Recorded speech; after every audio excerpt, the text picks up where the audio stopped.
اور جہاں تک بات رہی نفل کی، یہ نماز تہجد کی، جتنے بھی سوشل میڈیا پہ بول رہے ہیں کہ تراویح کا کوئی کنسیپٹ نہیں ہے اسلام کے اندر، یہ نماز تہجد ہی ہے، دن چاہے پڑھو دن چاہے مت پڑھو، کبھی پڑھی ہے تہجد انہوں نے؟ کبھی پڑھی ہے تہجد زندگی میں؟ ہمارے تو آنکھوں دیکھا ہے نماز کے بعد کی بھی سنت نہیں پڑھتے ہیں وہ لوگ، تہجد کہاں سے پڑھیں گے؟ جمعے سے پہلے اور جمعے کے بعد کی سنت نہیں پڑھتے ہیں وہ، فجر سے پہلے کی، ظہر سے پہلے کی، ظہر کی بعد کی، عصر سے پہلے کی، مغرب کی بعد کی، عشاء سے پہلے کی، عشاء کے بعد کی سنتیں پڑھتے ہوئے دیکھا ہوگا آپ لوگوں نے کبھی؟ جنہیں سنتوں جو سنت کا ایسا کوئی کانسیپٹ ہی نہیں مانتے اسلام میں نماز کے لیے، وہ پڑھے گا کہاں؟ ان کے یہاں تو سنت کہنا بھی حرام ہے، وہ کہتے ہیں نفل کہو اسے۔ سنت کیا ہوتی ہے؟ سنت کسے کہتے ہیں؟ اللہ کے رسول فرماتے ہیں سننت لکم قیامہ، میں نے قیام رمضان کو تمہارے لیے سنت قرار دیا۔ وہ کہہ رہے ہیں نا سنت مت کہو اسے۔ سنت کیا ہوتی ہے؟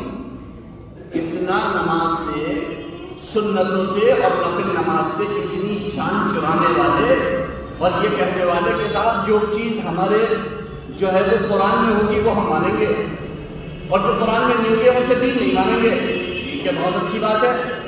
تو قرآن میں صرف اتنا ہے کہ نماز قائم کرو، قرآن میں یہ نہیں ہے کہ تم اللہ اکبر کہو کھڑے ہونے کے بعد، قرآن میں یہ نہیں ہے کہ تم سبحانک اللہم پوری پڑھو تو پوری ثنا پڑھو، قرآن میں یہ نہیں ہے کہ تم سورہ فاتحہ پڑھو، قرآن میں یہ نہیں ہے کہ اعوذ باللہ من الشیطان الرجیم ان الفاظ کے ساتھ اعوذ باللہ پڑھو، قرآن میں یہ نہیں ہے کہ تم رکوع میں سبحان ربی العظیم اور کھڑے ہو تو سمع اللہ لمن حمدہ اور ربنا ولک الحمد کہو، قرآن میں یہ نہیں ہے کہ تم سجدے میں سبحان ربی الاعلی کہو، قرآن میں یہ نہیں ہے کہ جب تم بیٹھو تو تحیات پڑھو، قرآن میں یہ نہیں ہے کہ جب تم سلام پھیرو تو السلام علیکم ورحمۃ اللہ کہو، تم تشہد ایسے پڑھو۔ پوری نماز حدیث سے ثابت ہے، اللہ اکبر کہنے سے لے کر کے سلام پھیرنے تک نماز کا ایک ایک چیز حدیث سے ثابت ہے۔ اگر حدیث کو درمیان میں سے نکال دو گے کچھ نہیں بچے گا، اگر حدیث بیچ میں سے نکال دو گے تو اپنے مردوں کو غسل بھی نہیں دے پاؤ گے کیونکہ وہ بھی حدیث سے ثابت ہے، نماز جنازہ بھی نہیں پڑھ پاؤ گے کیونکہ وہ بھی حدیث سے ثابت ہے پورا طریقہ، غسل بھی صحیح سے نہیں کر پاؤ گے۔ میں کیا کیا چیزیں بتاؤں آپ کو، بہت توجہ کے ساتھ ایک جو ہے وہ عجیب طریقے کی لوگوں کو شکایت پیدا ہو گئی ہے، بالکل واضح طور پر۔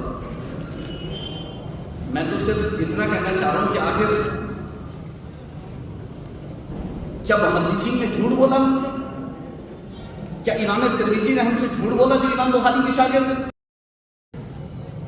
امام ترمذی کی ایک حدیث میں آپ کو یہاں پر کوٹ کرتا ہوں، سنیں گے تو آپ کو پتا چلے۔ حدیث نمبر 806 ہے، اور اس حدیث کے بارے میں امام ترمذی کا نظریہ یہ ہے کہ ھذا حدیث حسن صحیح، یہ حدیث حسن صحیح ہے۔ چیپٹر کا نام ہے باب ما جاء فی قیام شہر رمضان، ماہ رمضان کی راتوں میں قیام کا بیان، قیام رمضان کا بیان، یہ چیپٹر امام ترمذی سے نیچے حدیث لے کر کے آتے ہیں۔ حدیث حضرت ابو ذر سے ہے، کہتے ہیں سننا مع رسول اللہ صلی اللہ علیہ وسلم، ہم نے رسول اللہ صلی اللہ علیہ وسلم کے ساتھ روزے رکھے، فلم یصلی بنا، آپ نے ہمیں قیام رمضان نہیں کرایا۔ میں بھی اس کو تراویح نہیں کر رہا ہوں، حالانکہ امام بخاری بھی اسے تراویح کر رہے ہیں قیام رمضان کو، امام مسلم بھی تراویح کر رہے ہیں اور امام ترمذی بھی تراویح کر رہے ہیں، اور یہ قیام رمضان کے چیپٹر میں سارے تہجد کے چیپٹر میں کوئی حدیث نہیں ہے، یہ جتنی حدیثیں میں نے آپ کو بتائی کوئی بھی تہجد کے چیپٹر میں نہیں ہے۔ ترمذی کا تہجد کا چیپٹر الگ ہے، مسلم کا تہجد کا چیپٹر الگ ہے، بخاری کا تہجد کا چیپٹر الگ ہے۔ میں صرف قیام رمضان کی بات کر رہا ہوں، جس کی وضاحت امام بخاری نے کتاب صلاۃ التراویح اور امام مسلم نے وہ تراویح سے کی کہ قیام رمضان سے مراد نماز تراویح ہے۔ امام ترمذی کا آپ سنیے، کہتے ہیں نماز نہیں پڑھائی، یہاں تک کہ رمضان کے صرف 7 دن باقی رہ گئے تو آپ نے ہمارے ساتھ قیام کیا، یہاں تک کہ 1/3 رات گزر گئی. پھر جب 6 راتیں رہ گئی تو آپ نے ہمارے ساتھ قیام نہیں کیا، اور جب 5 راتیں رہ گئی تو آپ نے ہمارے ساتھ قیام کیا، یہاں تک کہ آدھی رات ہو گئی. تو ہم نے آپ سے عرض کیا اللہ کے رسول اگر آپ اس رات کے باقی ماندہ حصے میں بھی ہمیں قیام رمضان کراتے تو بہتر ہوتا. اللہ کے رسول نے ارشاد فرمایا، یعنی 3 راتیں اللہ کے رسول نے قیام رمضان کرایا صحابہ کو. صحابہ نے حضور کی ابتدا میں باجماعت نماز پڑھی رمضان کی راتوں، تو صحابہ کی خواہش بڑھ گئی.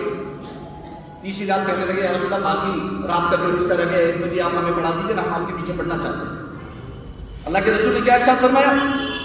اللہ کے رسول نے ارشاد فرمایا من قام مع الامام حتى ينصرف كتب له قيام ليلة،